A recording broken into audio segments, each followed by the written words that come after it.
Magandang hapon mga ka-happy hour. Narito ang mga balita para sa MBC TV Network News Update 3 PM edition. AFP nagbabala sa online recruitment ng NPA gamit ang social media.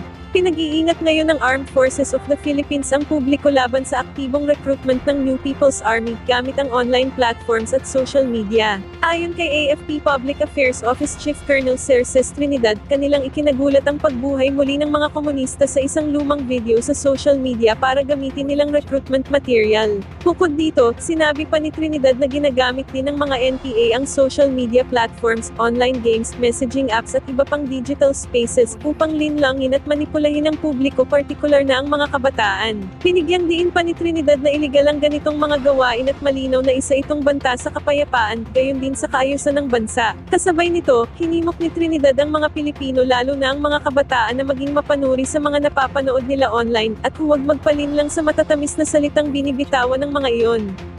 Well, una-una, nagugulat tayo dito sa mga payag. That's why the Armed Forces of the Philippines immediately issued its warning to the Filipino people, particularly the youth. The one circulating in the social media is nothing new.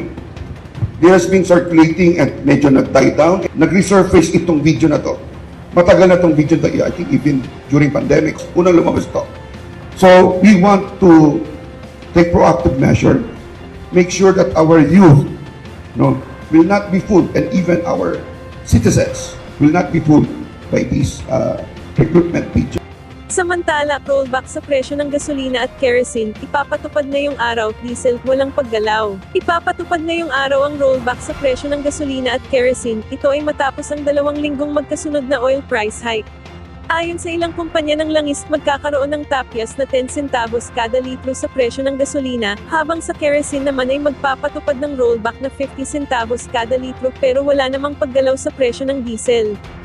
Nauna nang tinukoy ng Department of Energy Oil Industry Management Bureau ang ilan sa mga dahilan ng momento sa presyo ng mga produktong petrolyo, kabilang ang pagpapataw ng Amerika ng reciprocal tariffs sa trading partners nito na maaaring magpatamlay sa demand sa crudo, epekto ng trade war, at inaasahang pagbaba ng refineries ng China. At yan ang mga balita para sa MBC TV Network News Update 3 PM edition. Abangan ang mga susunod na balitaan mamaya para sa 4 PM edition.